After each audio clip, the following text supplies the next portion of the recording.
Respected Shri Prabhat Kumarji, former Commerce Secretary, whom the fraternity of Indian civil servants look as a great role model, who has got a very distinguished career and probably was responsible for many of the initiatives that the government had taken. I'm very grateful to him for giving me this opportunity to address the 6th lecture of Sardar Patel, his 150th anniversary. It's a very special occasion. It's a very special audience, and I'm very grateful for giving me this opportunity. Shri Mahesh Kapoorji, former Advisor Planning Commission, distinguished ladies and gentlemen.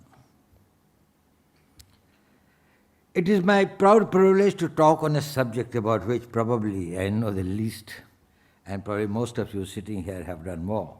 That is about the governance. But still, I would like to share a perspective of what a security man looks at the process of governance. I definitely believe that governance has a very seminal role in the process of nation building and in the process of securing a nation and making it achieve its goals and aspirations. It is indeed very befitting that today, in 2025, we should be reinventing Sardar Patel.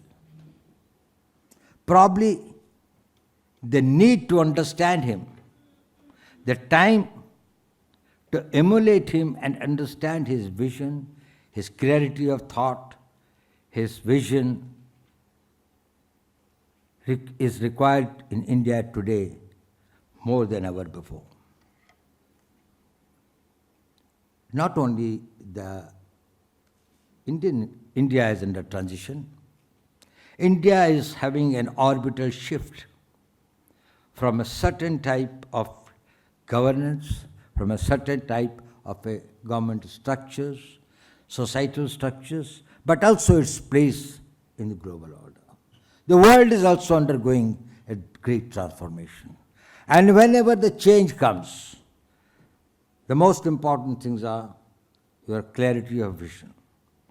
You're not getting blinded by the dust and the storms, not getting overawed by the noise and the threats. You're not getting subdued by the adversities and the possible threats. You have to prepare yourself and you have to equip yourself. And that is what Sardar Patel's whole life was all about. Whether it was pre-independence, where he played a very seminal role as a warrior of freedom movement, supporting Mahatma Gandhi and all his ventures, but also in a short time, in the post-independent period, that he was able not to unify the states, but to integrate India, bring up that understanding in 560 princely states that it was in their interest that India as a state survives, strengthens, and is able to take care of this old civilization which was experimenting with converting itself into a nation state. Converting a civilization into a nation state is a stupendous task. He knew that it can only be done through very powerful governance mechanism. The government has got to think and do beyond what is normally expected. And that is how he envisaged, and I'm grateful that Dr. Harvanshiji told us about how his vision of the All India services, he's the patron saint, the mentor of that. Despite resistance and strong prejudice at that time in the civil services, probably he was able to prevail that without the steel structure, we will not be able to create a new India. Ladies and gentlemen, power of the nations, whether they are powerful or weak, or the comprehensive national power, is a very abstract word. In reality, it is the power of the governments, and it is the power of the governance. When the governments are weak, when the governments are confused, when the governments are imbued by the self-interest, probably the consequences also are similar. And these governments work through institutions. And in the task of nation building, the most important matter are the people who build and nurture these institutions, who strengthen these institutions, because these institutions provide the governance, and the governance creates the nations and the powerful states. Sardar Patel's role in this is self-evident. The rise and fall of the great empires, monarchies, oligarchies, aristocracies, or democracies is actually the history of their governance. Edward Gibbon, in 6 volumes on the decline of Roman power, way back about 1788 or something, there he wrote those volumes. The whole book is about the intrigues of the Roman Empire, instances of its bad governance, corruption, economic mismanagement, security failures. And the end of it, it all boils down to the Roman Empire fell because it was administered and governed badly. Same is the story of whether it's the French Revolution, or the Tsarist Russia, or the Mughal Empire, they declined. In the post-war period, out of 37 countries that faced various degrees of degradation, 28 failed or got degraded or got balkanized because of their poor governance.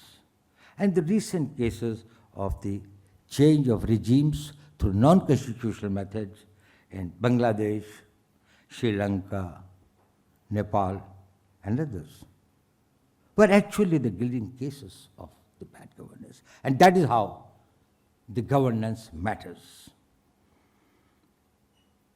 Transcending beyond time and space, there are some commonalities. Why some states rise and why some fall? Why there are times when, what is there that happens which leads to their bad governance and ultimately the erosion of their powers? One has been the authoritarianism. Not that I am going in history, but I am telling it because it remains relevant today.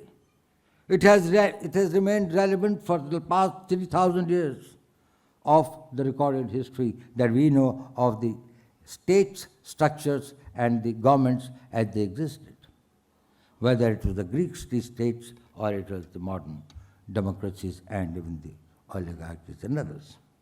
So authoritarianism, that is oppressive and discriminating laws, poor delivery of justice, marginalized population, human rights violations, they all constituted or added to the fall of these nations. Second important thing has been the institutional decay. The institutes start decaying, both civil and military. Security structures, their armies become corrupt or oppressive, or their internal security structures collapse. Bureaucracies become inept, slow, corrupt, and insensitive. There is no accountability. People do not know why they are doing what they are doing. I tell you an example that once when Bismarck, before the Russia war, had visited Germany, and he went to a forest area for seeing, and he found a military man standing at a post. He asked him, "What are you here for?" He said, "I do not know, but I had been on this duty for the last 3 years. So he said, I would have to check up. And then he checked up. And then he found that his commanding officer also did not know, but he says, my battalion has been here for the last 20 years. And this is one point that has been given to us to guard. He said, what are you guarding against and against whom? He says, that I am not aware, but I can check it up and find out whether in my judgment there is some records. So he went through that, and then after long research and others, Bismarck found that about 150 years back, when Zardina had come on a horseback for a hunting, and she lost her necklace in the forest. She could not locate it there, so returned, but asked her ADC to put somebody on the guard duty and send some people tomorrow to search it. Probably some people came or did not come, but that necklace was not found. Necklace was forgotten to everyone. Nobody knows what happened to the necklace. But for 180 years, the sentry was still on the duty. This is how the decay starts, and that is when Bismarck predicted that this nation and this regime will not last. And that's what happened. Another factor is the economic failures, scarcities, the food. Actually, a large number of civilizations, because of the economic meltdown. Harappa, Mohenjo-daro, and other civilizations, now increasing evidence is coming forth that probably the essentials of survival became scarce over there. The food, the water, the inflation, oppressive taxes, social unrest, they become the cause of the state failures. They are the old ones. They still exist. They still exist, and they continue to beleaguer the emerging societies. But the new ones have cropped up and have made the situation more complex. What are these new factors which have started impacting on the process of governance and has made the task more challenging? One is the centrality of the common man. The common man has become more aware. He has become more aspirational. He has higher expectations from the state. And the state has got a vested interest in keeping him satisfied, particularly in the democracies. In the same vein, what has happened that while democracy has proved to be one of the most effective and one of the most enduring system of governance, it has created its own problems. It leads to partisan politics. There are dividends in division. Now, division is a very strange phenomenon. If there are 100 people and I have got a following of 25, I can come to power if I can divide the rest in groups that each is smaller than 25. It is not an aspiration to make it 51, but it's an aspiration to divide the rest of the society in as many fragments as you can. And that fragmentation is something which is the danger of this thing. That comes, after all, it's a package. It comes with its good things, but we have got to guard against the possible, the negative side of it. The third is the role of money. And I'm not talking about India, I'm talking about the world over. Wherever there are these democracies, there is a money that plays a role. Now, in whatever role, there's a legitimate role, illegitimate role, legally approved, illegally approved, whatever is that. But the fact is this, money plays a role. So, your idealism, your vision, your thought, your patriotism somehow has got to have a strong support of the money. And there is often eclipsing of national interests by the Western interest. And by the Western interest, I do not mean here purely in a very negative personal sense of being corrupt or lack of integrity. But Western interest is that your very, very localized, smaller interest in which the larger national interests become probably less important. So what do we need to counter it? to address it, both the old ones and the new challenges that have emerged. One is, of course, that we have got to look at our entire system of laws and the rules and the procedures and the processes and make them more people-friendly by the laws and the rules and the systems which are strong but are people-friendly. Our policies and plans should meet aspirations of the people. Basic needs of the people must be addressed, and the people must be given a sense of security. It is not sufficient to say that we have taken sufficient security measures. What is equally important is that we are able to make every Indian feel that he is secure, both from forces, internal and external. While we can deal with them effectively as per the laws and as per the policies of the government, but we can create the deterrence that can convince them credibly that we have got the will and we have got the strength to respond to any threats in a way and in a manner that we consider best for our national security. There is also a very special need for taking care of the deprived, the weak, the marginalized, and give them a sense of empowerment. And particularly, this thing of women is extremely important. The need for protection, the need for safety, the need for giving a sense of equality and empowerment to women is necessary for the good governance in the modern day world. And I think one of the other requirements is that it is not only the capacity of the government to have good laws, good structures, and good systems, but more importantly, an ability to implement them effectively. This is important particularly in the case of India. We find that our implementational capabilities are much short of what they need to be. And there are many reasons for that, but the fact remains that it is there. Technology is going to play a very, very important role, both in governance and in eroding the power of the state.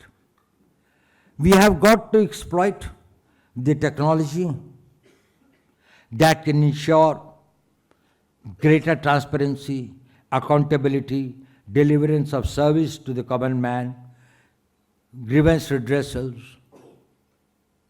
also creating awareness in the society, and concurrently, we have got to protect the civil society from threats like the cyber threats or many other threats that the technology poses. One study that has been made by an American think tank was about the role of technology in transforming the civilizations and the states and their character. It took about 1 million years for the caveman to find the fire. That was a great transforming technology. And then, from there, it took him another 50,000 years to discover the metal. That is when he found that the fire is able to melt certain stones which become into a solidified metal. And then another 30,000 years to invent the wheel. And after the wheel, the similar these things about the steam engine, and less than this thing that could be about the electricity and about the plane. So the time gap started getting reduced Printing press in 15th century brought another very major this thing when there is a revolution in knowledge and informatics. Artificial intelligence is going to condense and transform the society in 2 years' time, what it has taken about 2 million years for the human beings to change. It will change the way you live, it will change the way you think, it will change the way you dress, it will change the way that your wars are fought. If you put the artificial intelligence in the field of the nuclear, these things will probably, if we have got 31 ingredients, we see that if we meet, the nuclear bomb goes automatically. And the world will be totally endangered. If the human element starts becoming absent relatively, the dangers of this technology would be very, very high. And now that this is the age of youth, particularly in India, not around the world, where probably the youth are becoming less and less, but in the subcontinent at least, there are plenty of this thing. We have got a great distance about creating new job opportunities, and also equally important is about the delivery of justice. Now, let us do a reality check about the governance in India. There are two aspects of it. One is what we think very objectively looking at it, what it is. And secondly, what do people think about it? What are the perceptions? So perceptions are as important as a reality. I take a capsule of, say, last 10 years. I know that being a national security advisor in the current position, it may look that probably my figures or my facts are little tilted or little biased, but notwithstanding that, the facts are facts and they cannot be disputed. Terrorism in this country has been effectively countered. We had a major incident of terrorism on 5th July 2005. And we had the last one in 2013 in the hinterland. Except Jammu and Kashmir, which had been a theater of a proxy war or a covert warfare against Pakistan, which is a different ballgame, the whole of country has remained secure from terrorist attacks. And it is not that the efforts are not made. It is not that the people were not arrested. It is not the explosives were not recovered. Tons and tons of them have been recovered, even few of them only about 2 days back, where a very major group targeting certain places in India and targeting this thing, where continuously the new groups have emerged. Enemies have remained very active, but fortunately, and I think it's more of a good fortune of the country, that we can say that we have had no terrorist incident in the hinterland. The left-wing extremism has been reduced to less than 11% areas than what existed in 2014. Most of the districts which had been declared as the left-wing prone these things, they had been declared as safe. There's a greater integration of the tribal population. Shri Prabhat Kumarji has been governor of Jharkhand, rather the creator of the state, in the sense in the formative years. He is the one who guided it. Probably if you'll go, you'll find that there is a sea ocean, there's a change of this thing. Roads, communications, schools, health centers, employment opportunities, jobs that have been created for the even illiterate youth, development of art and handicrafts in the tribal areas had been very high. Northeastern insurgency, nobody talks about it. We had a bad incident in Manipur, but that was not insurgency. That was a sectarian conflict between the Meiteis and the Kukis. Of course, not that it is pardonable, it should be something that we say it is good, but the fact remains that I'm talking about as far as the insurgencies are concerned. The northeastern insurgency, the very major groups have got. Bold and decisive counteractions have been taken against foreign and internal perpetrators of this violence. It has been ruthless, but according to law. It has been what the country should be doing to deter its enemies, and I think that deterrence has worked. There has been a fast and efficient delivery of services to people. There has been a people-centric governance, simplification of governance. There have been repealing of the archaic laws and enactments, and the new ones have been made. 1,552 obsolete laws have been repealed in the last 10 years, as against 1,300 in 60 years before that. New criminal laws for the country have been enacted, which are simpler, easier, more accountable, makes it mandatory to go for the scientific investigations, makes the forensic science examinations mandatory on another thing, and also simplifies various processes, both in substantive law and in the procedural laws. I'll give you an example. For example, say, all the police stations have been fully computerized. Data of the criminals is available on all India basis. There is a central data center of all the crimes, criminals, and the people associated with that. Throughout the city, any sub-inspector sitting in a police station can find access to the information that they want to have. Similarly, about issuance of passports, we used to have a long and cumbersome processes. The verification used to take very long time. There used to be some corruptions. Today, 25% passports are issued in 3 days, or less than that. 60% in 7 days, and more than 85% within 14 days. This has made it easier.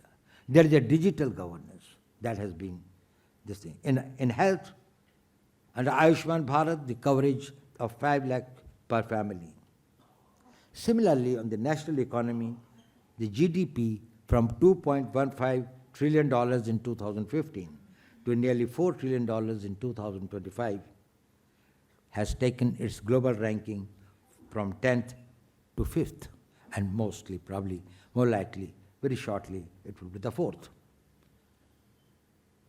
The taxation system, the goods and services taxes. We used to have chungis and the barriers and this thing, and every point was a point of corruption, every point was a point of delay, every point was a point of hardship, both to the producers and the consumers and the shopkeepers, the retailers, and today we find that it is centralized. Well, there is a lot of scope for improving, and changes have been made.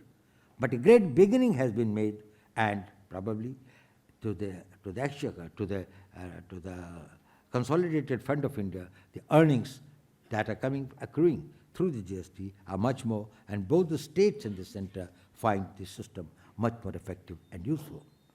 Financial inclusions under Pradhan Mantri Jan Dhan Yojana, providing banking services to unbanked population, which had never thought that they could have their bank account.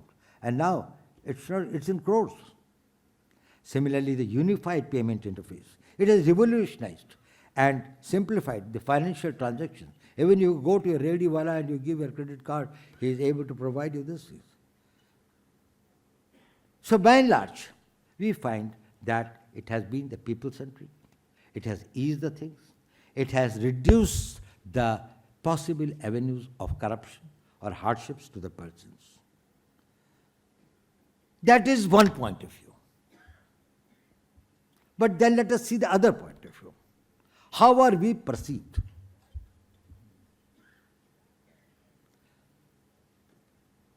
World does not necessarily perceive us as an egalitarian, inclusive democracy which provides constitutionally guaranteed fundamental rights, has got the adult franchise, has got the equal rights for everyone, irrespective of their caste, religion, gender, or any linguistic identity.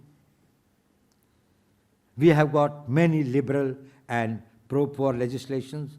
We have also got an independent judiciary, actually very rightly too independent, and we have got very powerful institutions like the Election Commission, Comptroller and Auditor General, the Union Public Service Commission to ensure that there is no governmental interference in these matters.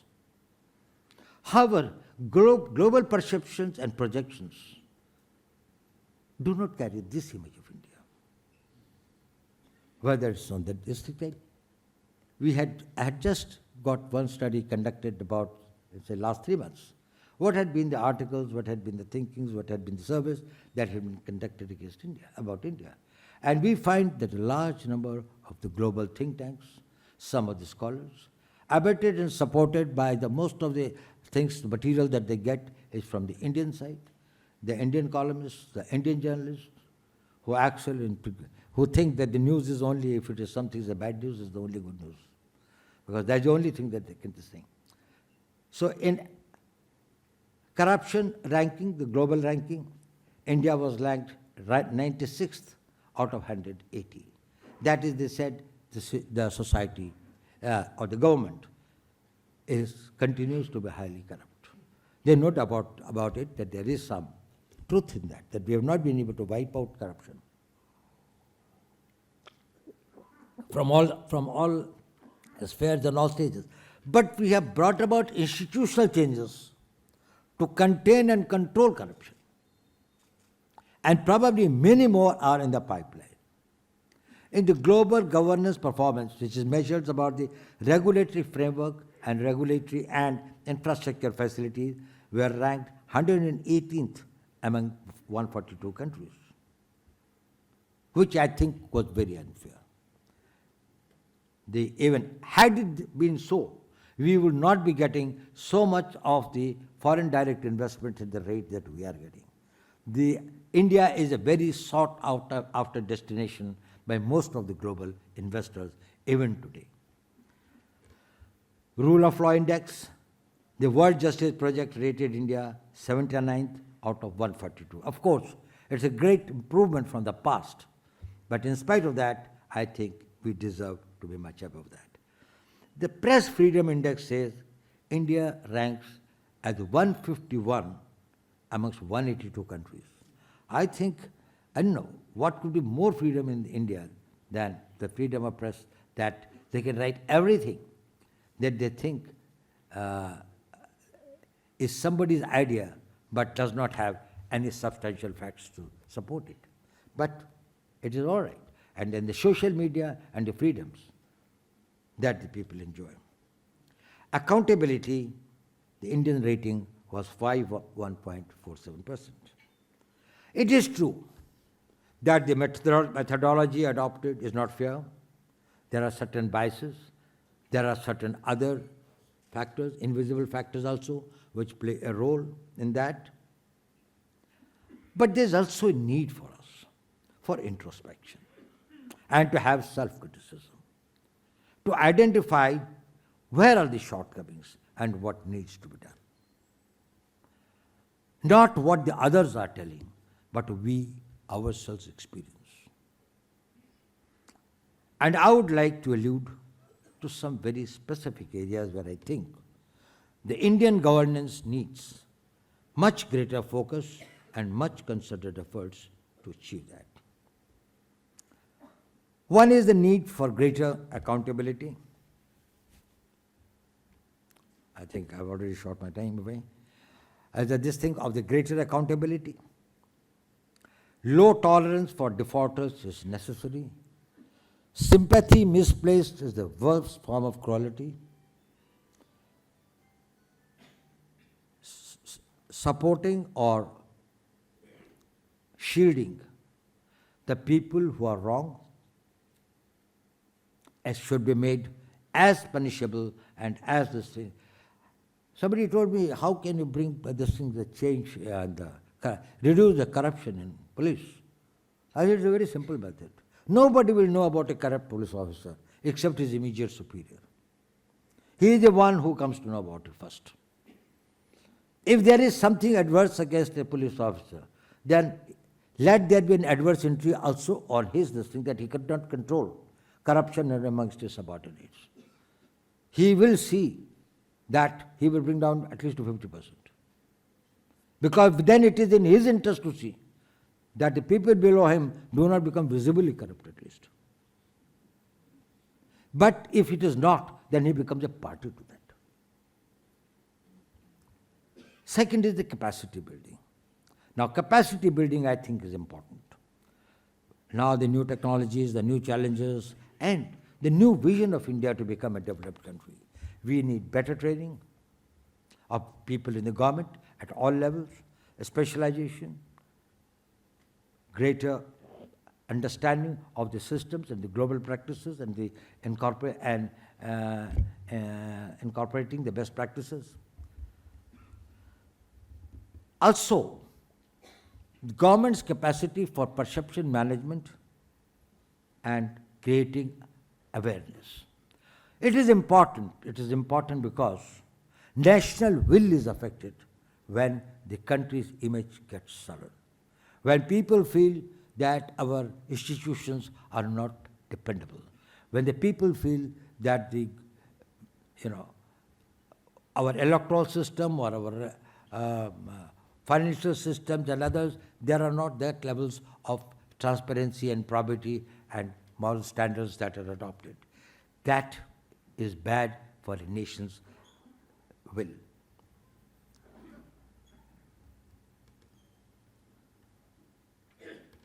And I think one thing which is very important is that our institutions should be strengthened, but at the same time we should also ensure that the credibility of the institutions in the public eye is not eroded by disinformation, by hostile propaganda, or by vested political interests.